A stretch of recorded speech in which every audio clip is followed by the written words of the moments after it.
Minglaba and welcome to Myanmar Radio's Myanmar Today. I am Agajo. Today we have reports on State Counsellor urging people to systematically wear masks, and Pyidaungsu Hluttaw approving Supplementary Budget allocation bill, and Chinese government abandoning to set GDP target for the first time in decades due to great uncertainty. All of this on this edition of Myanmar Today, but for now, let's take a look at what's happening in local news. The number of YBS commuters has increased fourfold in May compared to that of last month. On 25th May, more than 500,000 commuters used YBS buses, according to the announcement of the Yangon Region Transport Authority, YRTA. The daily figure of YBS commuters was about 200,000 in April. However, the number has increased to over 500,000 on 25th May, using more than 3,000 buses in 124 YBS bus lines. Before the pandemic period in Myanmar, the YBS operated more than 4,000 buses in Yangon region daily, commuting 2.5 million passengers. This rising number of YBS passengers is less than the number in a normal situation. The foreign direct investment flowing into Myanmar exceeded $4.18 billion between 1st October and 22nd May in the 2019-2020 financial year, including the expansion of the capital by existing enterprises, according to the Directorate of Investment and Company Administration. The total figure includes the investments of $91.85 million in the special economic zones under the Special Economic Zone Law. Myanmar set an FDI target of $5.8 billion in the current fiscal, but we cannot measure the impact of the coronavirus pandemic at present. That is said by MIC Secretary and DICA Director General U Tan Senwe.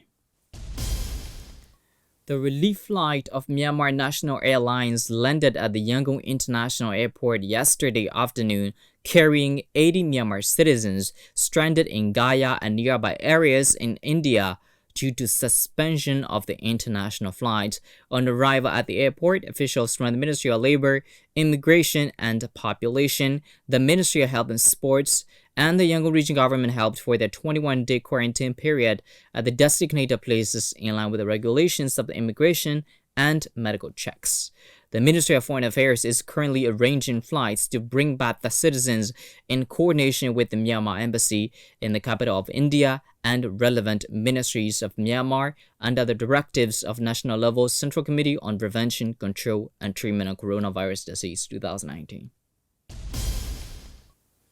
With the changes in India's policy on bean importation, Myanmar is unlikely to export the entire quota, 400,000 tons of black bean, which is called urad in India, for 2021 fiscal year to India within 3 months, as there is inadequate stock in the domestic market.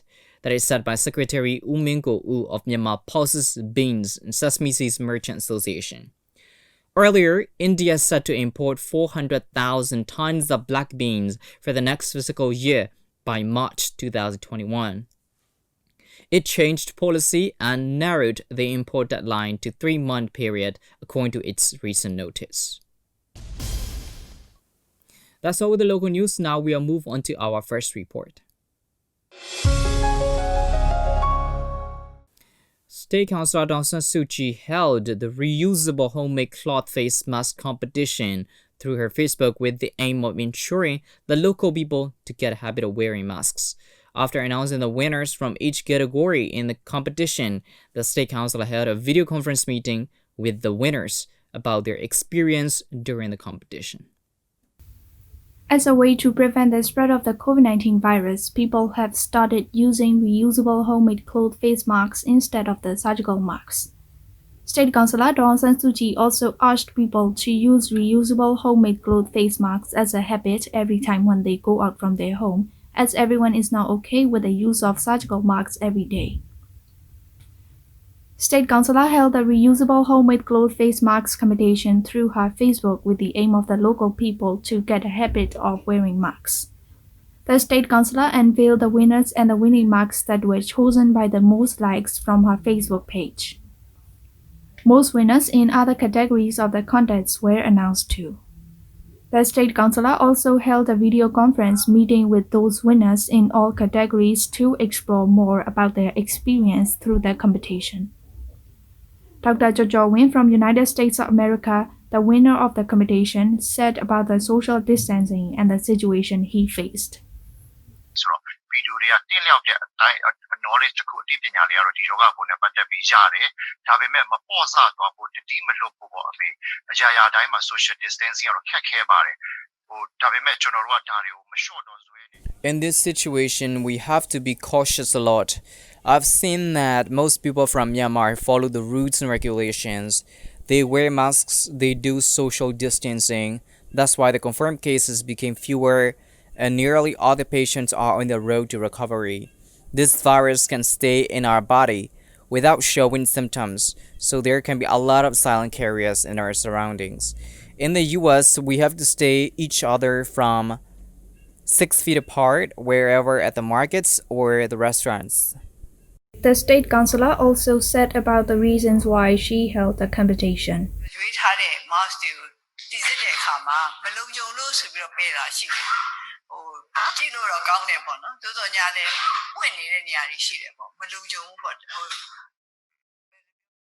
I have already mentioned the reasons since the competition started. The aim of the competition is for the local people to have a habit of wearing masks. Most of the people wear the mask, but sometimes they wear the mask on their chins. This is a wrong method. Some wear the mask, but they take it off to speak. But we have to wear the mask while speaking. At the competition period from 13 May to 15 May, I am very pleased that a lot of people participate with their photos of reusable homemade cloth famous. I have to choose the winner with the help of the Ministry or Head and Sport whether the masks are suitable for the guidelines. There's a lot of categories like the most liked winner, the creative winners, and others. Our people will have fun and will get a lot of knowledge. The regional governments of Yangon and Mandalay launched the masks campaigns to make the public know to wear the masks. Authorities have warned the residents that failure in wearing face masks could result in legal action with a penalty of fines. Umyo Lai from Pyidaungsu Township spoke to MI Radio about the mask campaigns. ကျွန်တော်တို့ကအဲ့လိုချုပ်ချက်ပြီးတော့ပေါ့ဆက်ဆိုင်လေးမှာချုပ်ပြီးတော့ပြန်ပြီးတော့အဲ့တက်စင်တယ်အဲ့ဒါတော့တက်တာတယ်ပေါ့ Actually, the reusable homemade cloth face masks are not as good as the surgical masks in the prevention, but most of the people can use the surgical masks every day. The reusable masks are cheap and we can make them by ourselves. The campaign made by the State Counsellor has a lot of benefits and people are very interested in it. While the surgical masks are expensive, the reusable cloth face masks are used instead of those masks. Since the COVID-19 disease spread in Myanmar, the surgical masks ran out in all the drugstores and pharmacies. The retail prices for masks have increased sharply from 50 up to 1,000 kyats. The reusable face masks are cheap and can be made easily. In the previous reusable cloth face mask competition held by the State Counsellor, in which a lot of famous artists and designers participated. That's the report on State Counsellor Aung San Suu Kyi holding the reusable homemade cloth face mask competition through her Facebook. On the fifth day of the second Pyidaungsu Hluttaw 16th regular session, after the discussion of the union-level members, the Supplementary Budget allocation bill for the union in 2019-2020 financial years was approved in accordance with the additions by the Pyidaungsu Hluttaw. The Supplementary Budget allocation bill for the union in 2019 to 2020 financial years was approved with additions at the fifth-day meeting of second Pyidaungsu Hluttaw 16th regular session. The supplementary budget was requested by central organizations, ministries, Cantonment Development Board, Naypyidaw Council, Naypyidaw Development Committee, Central Bank of Myanmar, and national businesses without using union budget. In response to the questions raised by the Hluttaw representatives, the union-level members explained the respectively requested additional budget. The total proposed additional budget was 2,660.987 billion kyats, and the proposed budget by the ministries was 2,567.946 billion kyats. Out of the proposals from the respective ministries, the proposal by the Ministry of Foreign Affairs for the cost of attending the International Court of Justice (ICJ) was debatable and raised questions by the Hluttaw representative from Tamador. State Counsellor Daw Aung San Suu Kyi and the delegation attended the oral hearings on the application submitted by the Gambia at the ICJ from 10 to 12 December at The Hague, the Netherlands. The total cost was 680 million jets. Concerning the question by the Hluttaw representative from Tamador whether it is in accordance with the legal frame to request the cost in additional budget, Ujodin, Union Minister for International Cooperation, explained on behalf of the Ministry of Foreign Affairs. ICJ တို့ရဲ့အဖွဲ့ဝင်ဖြစ်တဲ့အပြင်မိမိတို့ပါဝင်ထားတဲ့ဒီ Genocide Convention အရ Treaty Obligation တာဝန်ရှိတာကတကြောင် Being a member country of the United Nations, the International Court of Justice (ICJ), and another reason of being a treaty obligation of Genocide Convention, State Counsellor led the delegation to appear at the ICJ to clarify the accurate situation and history of the country. To do so, it was necessary to hire international law professionals. For the costs of appearing at the ICJ, it was approved to spend Union government's budget. The ICJ case suddenly happened in November of 2019, so that it was not mentioned in the budget estimation. The budget for the Ministry of Foreign Affairs to be spent in other expenses was temporarily used for the cost of attending the ICJ. So for the cost of hiring international law professors previously, and for the remaining 7 months of the fiscal year, it was requested to be mentioned in the additional budget. This year, the supplementary budget was higher than that of the previous 3 years. The reasons of submitting the additional budget for this fiscal year are for the submission to the nation as income, for the financial assistance from international, for insufficient general expenses, and for prioritized projects to be essentially implemented within the fiscal year. နိုင်ငံတော်တို့ရန်ငွေအဖြစ်ပေးသွင်းရန်တောင်းခံလာတဲ့အခွန်အခနဲ့ထည့်ဝင်ငွေတွေကဘာကြောင့်ဒီနှစ်မှာအများဆုံး The reason of tax and contribution to the national income being higher for this fiscal year is that starting from 2019 to 2020 fiscal year, the budget system of national businesses was changed. 25% of the profit is to be provided as tax and 75% is to be contributed to the union budget, and the system of individual budget under other account was dismissed. For the changing budget system, it is necessary to perform zero setting by erasing the income and expenditures. Then, with the approvals of the Hluttaw representatives, the supplementary budget allocation bill for the Union in 2019 to 2020 financial year was approved by the Pyidaungsu Hluttaw with reductions in some proposed budget. That's the report on Pyidaungsu Hluttaw approving supplementary budget allocation bill. Stay with us as we bring you more reports on Myanmar Today.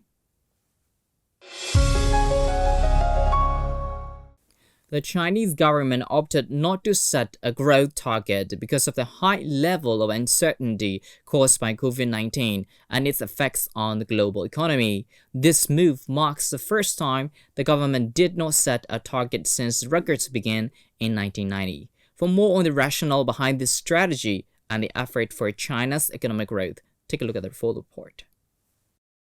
As the National People's Congress of the People's Republic of China convenes, experts and advisors discuss the matters related to the socio-economic development of the country. China has abandoned setting a GDP target for the year 2020, a move praised by its citizens as considerate and people-centered. Amid the great uncertainty triggered by the pandemic, China's economy is also struggling with the steep challenges. Masutamu, China Media Group, CRI Myanmar Department, explains. ဒီနေ့အစည်းအဝေးကြီးအဓိကထူးခြားချက်ကိုပြောပါဆိုရင်လေဒီ2020တစ်နှစ်ပတ်လုံးရဲ့ပေါ့နော်စီးပွားရေးတိုးတက်မှုနှုန်းဆိုင်ရာအသေးစိတ်ရည်မှန်းချက်ကိုတင်ပြခြင်းမရှိတာကဒါထူးခြားချက်လို့ပဲဆိုရမယ်ရှင်စီးပွားရေးတိုးတက်မှုနှုန်းဆိုင်ရာရည်မှန်းချက်တွေအစားပေါ့နော်ပြည်သူလူထုအတွက်အလုပ်ကိုင်နေရချထားရေးတွေနောက်စာဝင်နေရေး အဓိကအရေးကြီးတဲ့ဆင်းရဲမှုပပျောက်စေရေးကိုအာမခံပေးမယ်ဆိုတဲ့ပြောကြားချက်တွေဟာတရုတ်ပြည်သူအများစုသူတို့အစိုးရအပေါ်ကျေနပ်မှုရှိကြမယ်လို့ကျွန်တော်မြင်တယ်။ဒါဟာတရုတ်ကွန်မြူနတီပါတီရဲ့ပြည်သူကိုဗဟိုပြုခြင်းပေါ့နော်ဖွံ့ဖြိုးရေးအတွေးခေါ်ပြသလိုက်တယ်လို့ပဲကျွန်တော်သုံးသပ်ချင်တယ်။ In the work report, Premier Li Keqiang announced that China would not set a GDP growth target for 2020, making the first time the government did not set a target since records began in 1990. According to Li, the government opted not to set a growth target because of the high level of uncertainty caused by COVID-19 and its effects on the global economy. Before COVID-19 struck, most analysts believed the government would set its growth target at around 6%. Last year, China set a growth target of 6 through 6.5%, which it ultimately achieved by growing 6.1%. In the first quarter of this year, however, China's economy contracted by 6.8%, according to the official statistics, and some analysts expect another contraction in the second quarter. The annual announcement of the GDP growth target is one of the most anticipated features of the two sessions meetings. Prior to the announcement, some observers predicted that Li would announce either a lower than usual target or one that combined both 2020 and 2021. Despite the attention paid to the announcement, many economists have long argued that China's leaders should abandon the tradition of setting a target. According to them, setting a specific growth target creates incentives for inefficient government spending and short-term thinking while ignoring the deeper structural issues affecting the economy and its people. Nevertheless, while GDP has well-known flaws as a statistic, in China, the growth target takes added importance. Because the government plays a significant role in the economy and faces political pressure to meet the publicly slated goals, the GDP growth target in China is not just a predictor of growth output, but also an input signal of forthcoming government credit and spending. Accordingly, while Li stated that the government will take strong measures to support employment, there remains uncertainty over how far they will go to stimulate the economy. It may also be a signal that the government is prepared to accept a low level of growth in 2020. That's all we have for today's report, and it's time to check on some international news here on Myanmar Today. Chinese State Counsellor and Foreign Minister Wang Yi said that China appreciates France's cautious approach towards issues related to its Hong Kong Special Administrative Region, HKSAR, stressing that Hong Kong affairs are purely China's internal affairs and hoping that France can maintain its objective stance on these issues. In a Tuesday phone call with Wang, Emmanuel Bonnet, the foreign policy advisor to the French president, said France respects China's national sovereignty and has no intention to interfere in affairs of China's Hong Kong. Bonnet said, France is fully aware of the sensitivity of issues related to Hong Kong and hopes that they can be solved under the framework of the one country, two systems principle. The United States said on Wednesday it will terminate sanctions waivers that had allowed Russian, Chinese, and European companies to carry out work originally designed to make it harder for Iranian nuclear sites to be used for weapons development. The waivers, which officials said expire on July 27th, cover the conversion of the Iran's Iraq heavy water research reactor, the provision of the enriched uranium for its Tehran research reactor, and the transfer of the spent and crap reactor fuel abroad. In his statement, U.S. Secretary of State Mike Pompeo gave no precise justification for the move. However, he said Washington would extend for 90 days a waiver allowing foreign work at the Russian-built nuclear power plant at the Bushehr to ensure its safety. Confirmed COVID-19 cases have exceeded 5.6 million globally, with over 354,000 fatalities and more than 2.3 million recoveries, according to the latest tally from Johns Hopkins University. Here's what we know so far.